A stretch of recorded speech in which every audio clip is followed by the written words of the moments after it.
Good day to you. Today I am going to explain the content of a famous Buddhist verse in detail. This verse is as follows.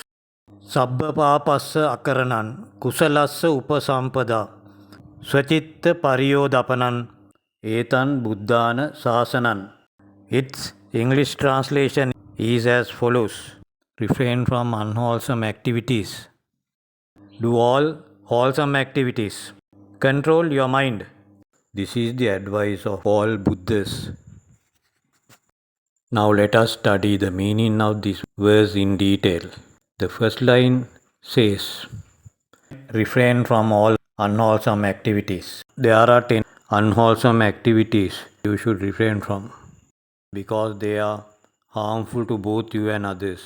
Although you experience momentary sensual pleasure by doing these unwholesome activities, you have to suffer a lot sooner or later because these unwholesome activities create unwholesome energy which causes suffering to you sooner or later.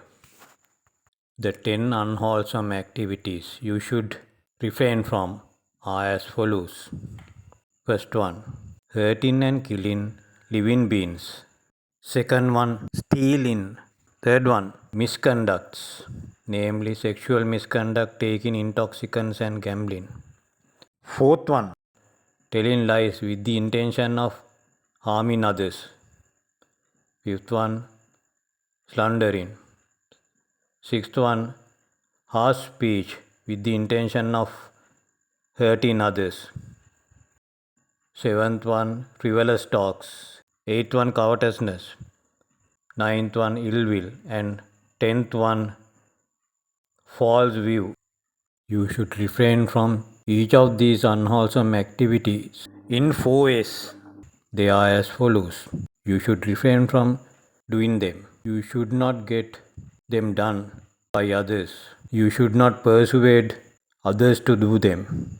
And you should not praise doing these unwholesome activities.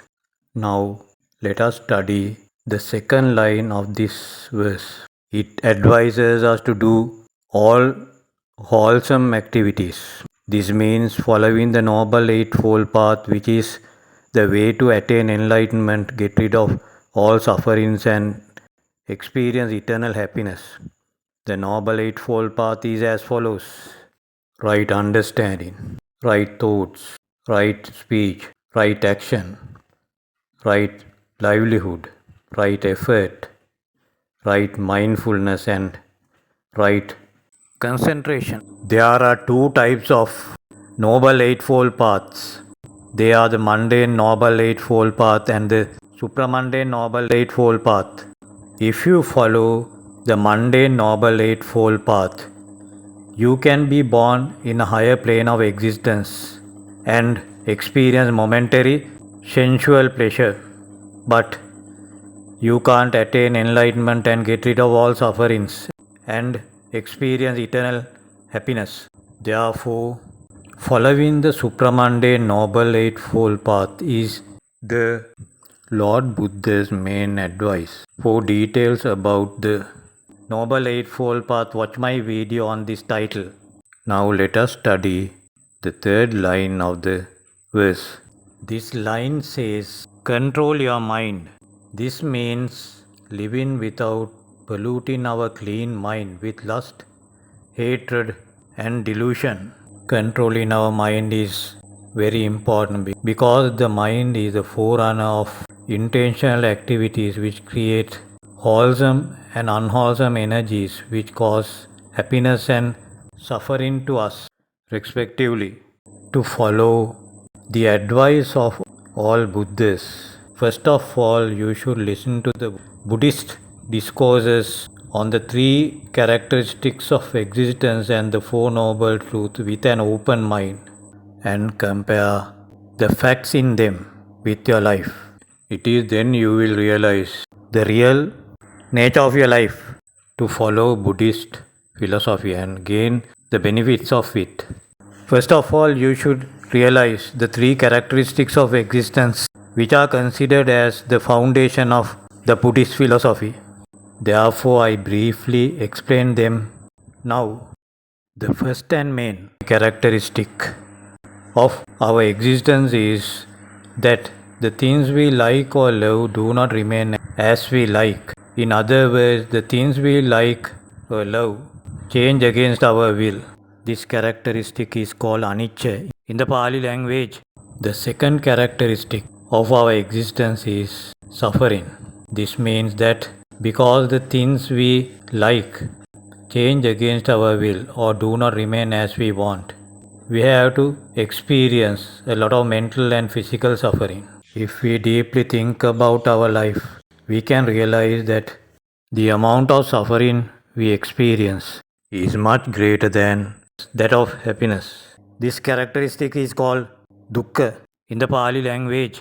The third characteristic of our existence is worthlessness.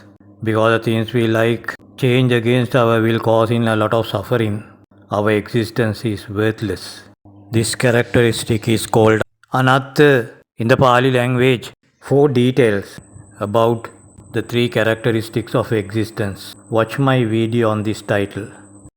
In the case of the Four Noble Truths, they are as follows: the noble truth of suffering, the noble truth of the cause of suffering, the noble truth of the cessation of suffering, and the noble truth of the path leading to the cessation of suffering. For details about the Four Noble Truths, watch my video on this title. As I explained earlier, if you listen to the Buddhist discourses on the three characteristics of existence and the Four Noble Truths with an open mind, you will realize that the existence is worthless because you have to suffer a lot to experience momentary sensual pleasure, and following the Noble Eightfold Path is the only way to get rid of suffering and experience eternal happiness. Further, you will realize that you get involved in unwholesome activities because you attach to pleasant things with lust, unpleasant things with hatred, and neutral things with delusion, while you try to fulfill your insatiable sensual desires. Therefore, you should know the meanings of the words lust, hatred, and delusion in the context of Buddhist philosophy. They are as follows. The word lust is used for the Pali word raga. Lust or raga means attaching to pleasant things with a strong desire and always thinking about them or giving priority to think about them. Hatred. The word hatred is used for the Pali word dvesha.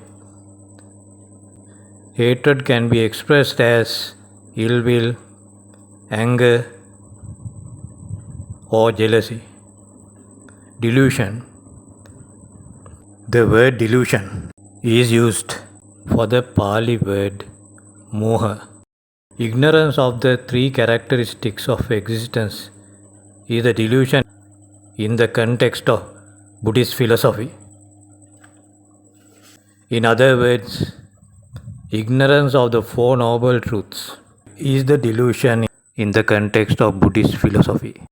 When you realize the three characteristics of existence, the Four Noble Truths, and the Noble Eightfold Path, you will realize that following the Noble Eightfold Path is the only way to attain enlightenment, get rid of suffering, and experience eternal happiness. Realizing these facts means that you have gained right understanding, the first factor of the Noble Eightfold Path. After that, you will follow the Supramundane Noble Eightfold Path, and as you follow the Supramundane Noble Eightfold Path, you will refrain from all unwholesome activities because you have realized that if you do these unwholesome activities, you have to suffer a lot, although you can experience momentary sensual pleasure. If you follow the Supramundane Noble Eightfold Path correctly, you will attain enlightenment, get rid of all sufferings, and experience eternal happiness. Therefore, we can conclude that this verse contains The summary of all Buddha's teachings. Therefore, if you follow the advice given in this verse, you can attain enlightenment, get rid of all sufferings, and experience eternal happiness. May you attain enlightenment.